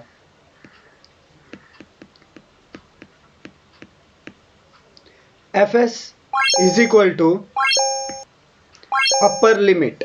Fs जो है force of static friction upper limit है, तो उसे हम Fs मैक्स कहेंगे. Force of friction static friction maximum वो अपर लिमिट होगी, और upper limit is equal to है mu s into N. Mu s है कोएफिशिएंट ऑफ स्टैटिक फ्रिक्शन, ये कोएफिशिएंट है स्टैटिक फ्रिक्शन का between the road and tyres, जो road और टायर्स के बीच में होता है. Now this impose an upper limit of a speed v. ये इम्पोज कर रहा है, ये बता रहा है अपर लिमिट है स्पीड की. At the maximum possible speed, जो सबसे ज्यादा पॉसिबल स्पीड है, मैक्सिमम पॉसिबल स्पीड है, वो है vs. वी कैन राइट, हम इसे ऐसे लिख सकते हैं vs के फॉर्म में.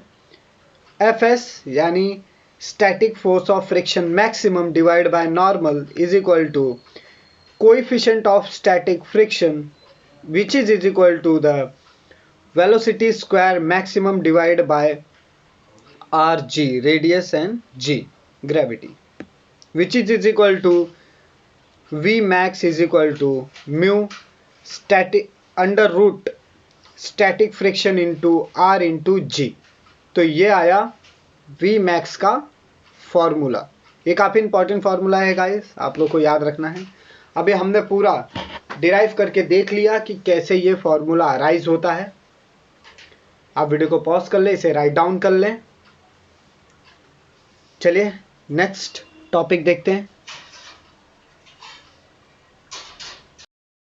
डू यू नो, क्या आप लोग को पता है? कुछ इंपॉर्टेंट बातें हम अभी डिस्कस करेंगे जो आप लोग को पता होनी चाहिए.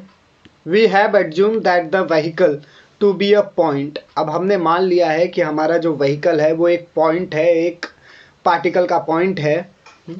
But a reality, if it is a four wheeler, the resultant normal reaction is due two of all the four tyres. अगर वो फोर व्हीलर है, अगर मेरा व्हीकल एक पॉइंट है और वो पॉइंट मेरा एक फोर व्हीलर है, तो जो नॉर्मल रिएक्शन है वो उस चारों टायर के वजह से अराइज होगा. In circular motion, normal reaction of all the four tires is not equal to. Circular motion में ये जो नॉर्मल रिएक्शन रहता है इन चार टायर्स का, ये हमेशा इक्वल नहीं रहता. And also centrifugal force act through the centre of मास, और इसके कारण जो सेंट्रीफ्यूगल फोर्स है वो व्हीकल के मास के ऊपर एक्ट करता है. Which is not at the ground level but above it, जो कि उसके ग्राउंड लेवल में नहीं रहता, वो थोड़ा सा ग्राउंड लेवल के ऊपर रहता है. Thus the friction force of a centrifugal force result into a torque which can topple the vehicle, even a two-wheeler. देखिए क्या कह रहा है, ये जो फोर्स, जो फ्रिक्शनल फोर्स है सेंट्रीफ्यूगल फोर्स का, वो टॉर्क में कन्वर्ट हो जाता है. Which result into a torque which is topple the vehicle, जो गिरा सकता है व्हीकल को, अपने रास्ते से गिरा सकता है, लुढ़का सकता है. और ये इवन टू व्हीलर्स, ये टू व्हीलर्स के साथ भी हो सकता है. यानी centrifugal force, frictional force and centrifugal force result into a torque, एक टॉर्क इफेक्ट पैदा करके ट्रॉपल कर सकते हैं व्हीकल को। For two wheelers it is must for the ride in to include with respect to the vehicle to parent toppling. अगर आप two wheeler ride कर रहे हैं तो ये ज़रूरी है कि आप पेरेंट मुख्य ट्रॉपलिंग से बचें। उसको इंक्लूड करके फ्रिक्शनल फोर्स मस्ट बी ट्रॉपल। हम सब ने कभी ना कभी मौत का कुआं तो देखा ही होगा। ये कहीं पे अगर सर्कस या मेला लगा हो तो यहाँ पे इन लोग मौत का खेल दिखाते हैं। यहाँ पे एक सिलेंड्रिकल वॉल होता है वर्टिकल, जिसके ऊपर गाड़ी चलाने वाला गाड़ी लेके चलाता है। अगर उसका बैलेंस बिगड़ा तो आप देख सकते हैं क्या हुआ। यहाँ पे कुछ बाइकर्स भी होते हैं जो बाइक चलाते हैं इन सिलेंड्रिकल वॉल पे। यहाँ पे काफ़ी इम्पोर्टेंट है खुद का बैलेंस बना के रखना। एक वर्टिकल सिलेंड्रिकल वॉल पे ये खड़ी गोल घूमते हुए दीवालों पे ये गाड़ी चलाते हैं। इनमें काफ़ी साइंस का यूज़ होता है, वो हम आगे देखेंगे। फ़िलहाल आप देख लीजिए ये मौत का कुआं कैसे काम करता है। यहाँ पे स्पीड काफ़ी इम्पॉर्टेंट होती है। अगर इनकी स्पीड यहाँ पे कम ज़्यादा हो गई तो फिर दुर्घटना घट सकती है। देखिए कैसे ये राइडर अपने गाड़ी को प्रॉपरली एक सर्कुलर पाथ के ऊपर एक वर्टिकल सिलेंडर यानी मौत के कुएं में ये गाड़ी चला रहा है। ओके, नाउ यहाँ पे इसका जो मास है उसे बैलेंस करने के लिए नॉर्मल फोर्स यूज़ हो रहा है। ओके, आप देख सकते हैं ना।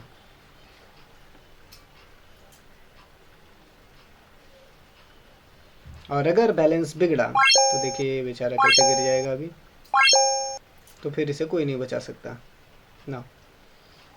यहाँ पे देखिए पहले आपको एक स्पीड पकड़ने के लिए गोल घुमाना पड़ता है गाड़ी को ऐसे ही स्पीड में, फिर आप धीरे धीरे स्लोली इसे एक डायरेक्शन में ऊपर लेके जाना पड़ता है।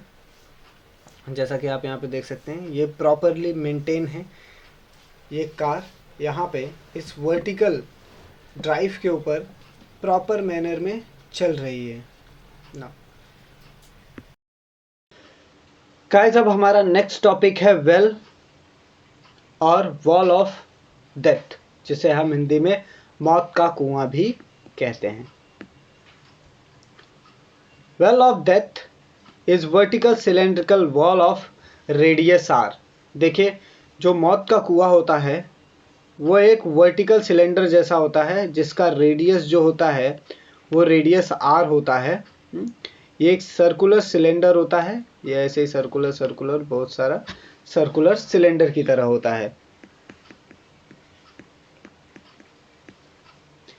Inside vehicle is drawn in horizontal circle that is performing stunt।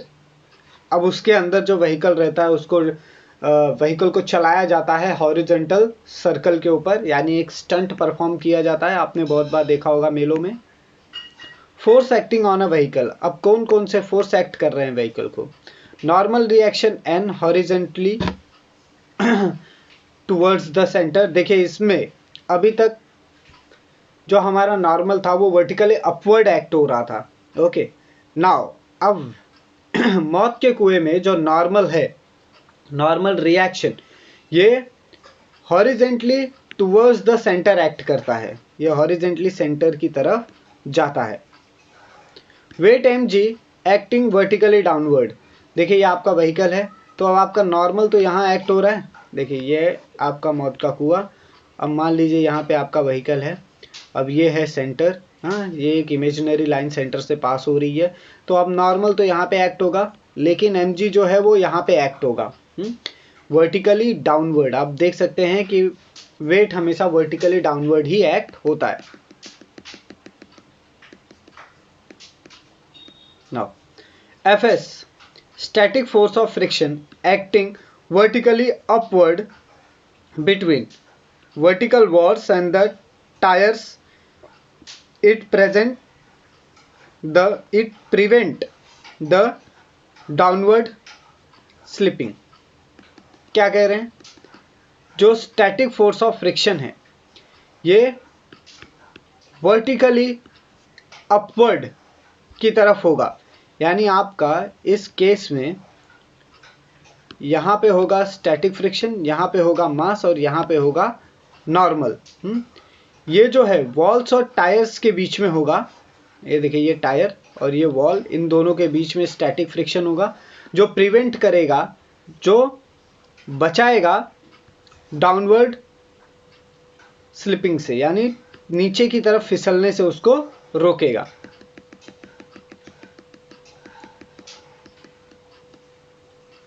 Fs magnitude is equal to the mg, therefore it is only upward force।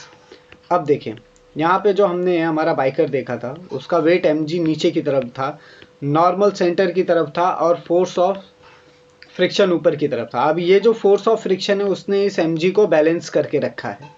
Okay, और ये जो फोर्स ऑफ फ्रिक्शन है ये ऑलवेज अपवर्ड ही एक्ट करेगा, क्योंकि मास को भी balance करने के लिए कुछ चाहिए। तो यहाँ पे मास बैलेंस हो रहा है स्टैटिक फ्रिक्शन की वजह से, जो टायर और वॉल के बीच में है।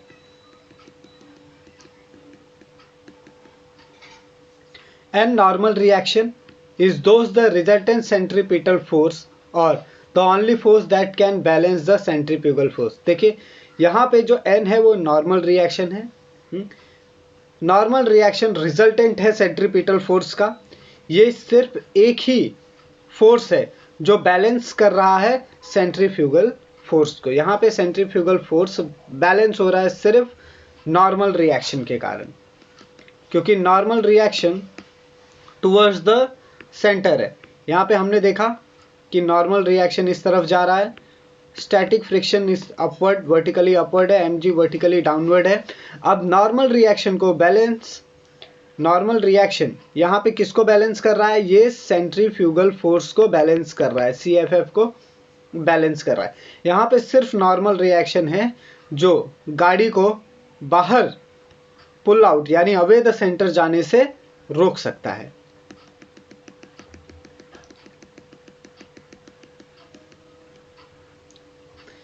Magnitude of normal reaction is equal to mR square, which is equal to mv square by r, and mg is equal to fs। यहाँ पे mg फोर्स ऑफ फ्रिक्शन को से बैलेंस हो रहा है। Force of friction, force of static friction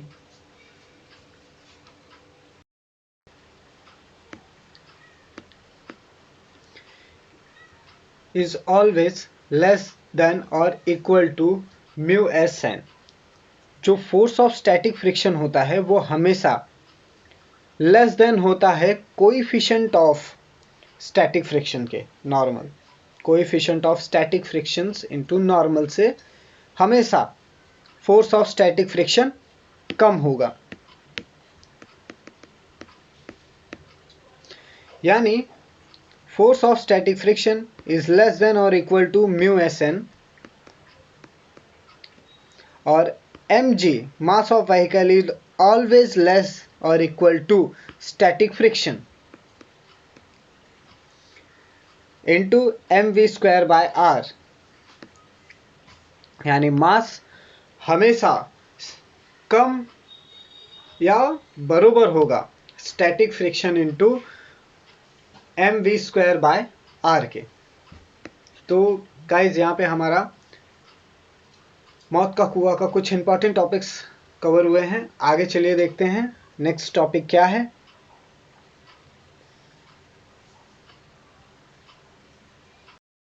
ना तो g is equal to mu S V square by R. देखिए गाइज, यहाँ पे m बोथ द साइड से कैंसल आउट हो गया है। Now v square is equal to v square greater or is equal to rg divide by mu s। Square root अगर वहां पे ट्रांसफर हो गया तो v minimum is equal to under root rg divide by mu s। यानी कम से कम velocity जो चाहिए वॉल्स पे बने रहने के लिए, डेथ ऑफ वॉल पे बने रहने के लिए, मौत के कुएं में अगर आपको दीवार पे गाड़ी चलाते समय जो मिनिमम स्पीड है वो मिनिमम स्पीड होनी चाहिए under root R G divide by mu S. Okay guys, आप वीडियो को पॉज करके यहाँ तक राइट डाउन कर लें। चलिए नेक्स्ट टॉपिक देखते हैं।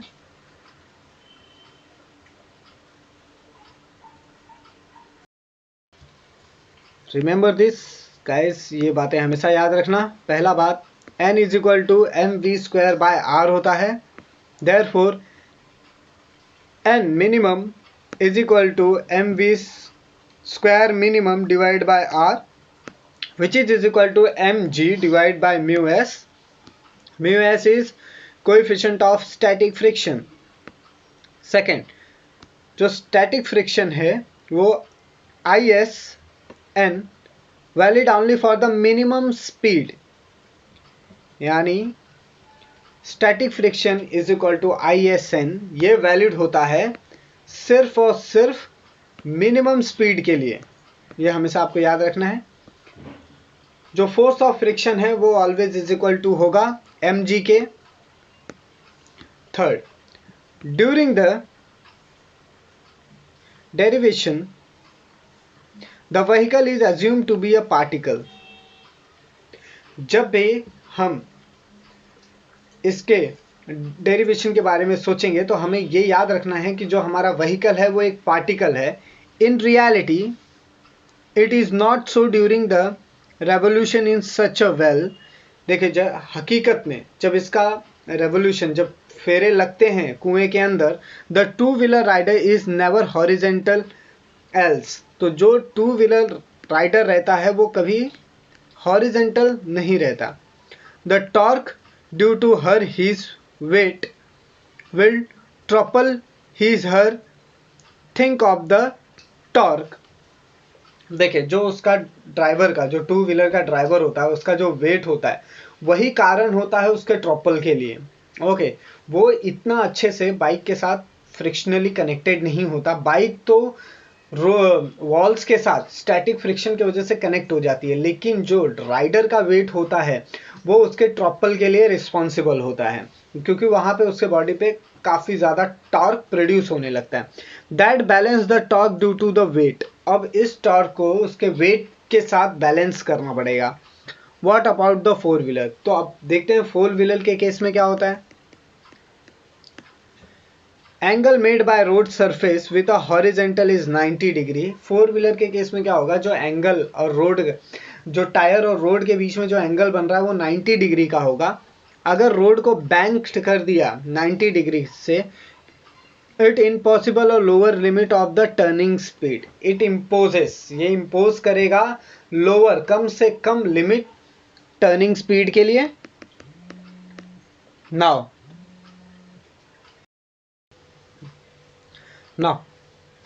if banked angle is 90 degree road, there is a upper limit for the turning speed. अगर 90 डिग्री से रोड को बैंकिंग रोड एंगल 90 डिग्री है तो उसकी अपर लिमिट होगी, अपर लिमिट है ये टर्निंग स्पीड की। Now it means that for any other banked angle is between 0 to 90 degree. देखिए 90 डिग्री जो है वो मिनिमम स्पीड है, लोअर लिमिट है टर्निंग के लिए, और जो 0 डिग्री है वो मैक्सिमम स्पीड है। यानी जब भी कोई भी राइडर गाड़ी चलाते समय बाइक की जो टर्निंग स्पीड रखेगा वो बिटवीन 0 to 90 रखेगा। The turning speed will be the upper as well as the lower limit. यानी 0 is the upper limit and 90 is the lower limit. तो इसके बीच में ही टर्निंग का बैंक्ड एंगल फिक्स्ड होता है। नाउ नेक्स्ट है एग्जाम्पल 2। चलिए अब एग्जाम्पल 2 देख लेते हैं। A motorcyclist to treated as a point mass. अब यहाँ पे एक मोटरसाइकिलिस्ट है जो मोटरसाइकिल चलाने वाला है, उसको हमने एक पॉइंट मास की तरह ट्रीट कर रहे हैं। To be undertaken horizontal circle inside the cylinder. अब हम मान रहे हैं कि वो एक हॉरिजेंटल सर्कल के ऊपर गोल गोल घूम रहा है, एक सिलेंड्रिकल वॉल के ऊपर। The wall inner radius is 4 metre, और जो दीवार का अंदर का रेडियस है वो 4 मीटर का है। Coefficient of static friction between the tyres and the wall is 0.4। अब क्या कह रहा है कि जो स्टैटिक फ्रिक्शन है यानी म्यू एस है टायर और वॉल के बीच में, वो 0.4 का है। अब हमें इसमें कैलकुलेट करना है minimum speed and frequency necessary to perform the stunt. अब मौत के कुएं में गोल गोल घूमने के लिए मिनिमम स्पीड और क्या फ्रीक्वेंसी होगी इस स्टंट को परफॉर्म करने के लिए, जहां पे जी की वैल्यू दी हुई है 10 मीटर पर सेकेंड स्क्वायर। चलिए इसका सॉल्यूशन देखते हैं। गाइस होप सो आप लोगों को क्वेश्चन समझ में आया होगा। नहीं समझ में आया मैं फिर से एक बार रिपीट करता हूँ। एक मोटरसाइकिलिस्ट है जो एक मौत के कुएं में गोल गोल घूम रहा है। उस मौत के कुएं का जो रेडियस है वो है 4 मीटर और टायर और वॉल के बीच में जो स्टैटिक फ्रिक्शन है वो है 0.4 का। अब क्वेश्चन ये है कि हमें कैलकुलेट करना है स्पीड, कितने स्पीड से उस मौत के कुएं में गोल घूमा जा सकता है और क्या फ्रीक्वेंसी होनी चाहिए इस स्टंट को परफॉर्म करने के लिए। और जबकि उसके बॉडी पे लगने वाला जी फोर्स, ग्रेविटेशनल फोर्स, वो 10 मीटर पर सेकेंड स्क्वायर का है। चलिए क्वेश्चन स्टार्ट करते हैं, सॉल्यूशन देखते हैं। फर्स्ट देखेंगे गिवन, जिसमें हमें रेडियस दिया हुआ है r जो कि है 4 मीटर का और g है 10 मीटर पर सेकेंड स्क्वायर का। सेकेंड है coefficient of static friction mu S जो कि हमें दिया हुआ है 0.4। फाइंड करना है हमें पहला मिनिमम स्पीड v मिनिमम, इसको फाइंड आउट करना है। सेकेंड हमें फाइंड आउट करना है मिनिमम फ्रीक्वेंसी, कम से कम फ्रीक्वेंसी एंड मिनिमम, इसे भी हमें फाइंड आउट करना है। Now third formula, v minimum को फाइंड आउट करने के लिए फॉर्मूला है √rg divide by mu S. Second n minimum को फाइंड आउट करने के लिए फॉर्मूला है v minimum divide by 2 pi r। यानी सबसे पहले मुझे v मिनिमम को फाइंड आउट करना पड़ेगा, उसके बाद ही मैं फ्रीक्वेंसी फाइंड आउट कर सकता हूँ। यानी जब मैं स्पीड फाइंड आउट कर लूंगा तभी मुझे जाके फ्रीक्वेंसी मिलेगी। नाउ कैलकुलेशन देखते हैं, इसका कैलकुलेशन पार्ट कैसा है। First v minimum is equal to √rg by mu S which is equal to 4 into 10 divide by 0.4, जिससे कि मुझे मिलता है 10 metre per second. Now second है frequency minimum n minimum which is equal to v minimum divide by 2 pi r। यहाँ पे values रख देते हैं 10 डिवाइड बाय 2 इंटू 3.14 इंटू 4, जिसका आंसर आता है 0.4 रिवोल्यूशन पर सेकेंड, यानी फ्रीक्वेंसी आ गई हमें। नाउ आंसर है v मिनिमम के लिए 10 मीटर पर सेकेंड और n मिनिमम के लिए 0.4 रिवोल्यूशन पर सेकेंड। तो यहाँ पे ये एग्जाम्पल ओवर होता है। आप वीडियो को पॉज करके इसको राइट डाउन कर लें, कुछ भी डाउट हो कमेंट सेक्शन में पूछें।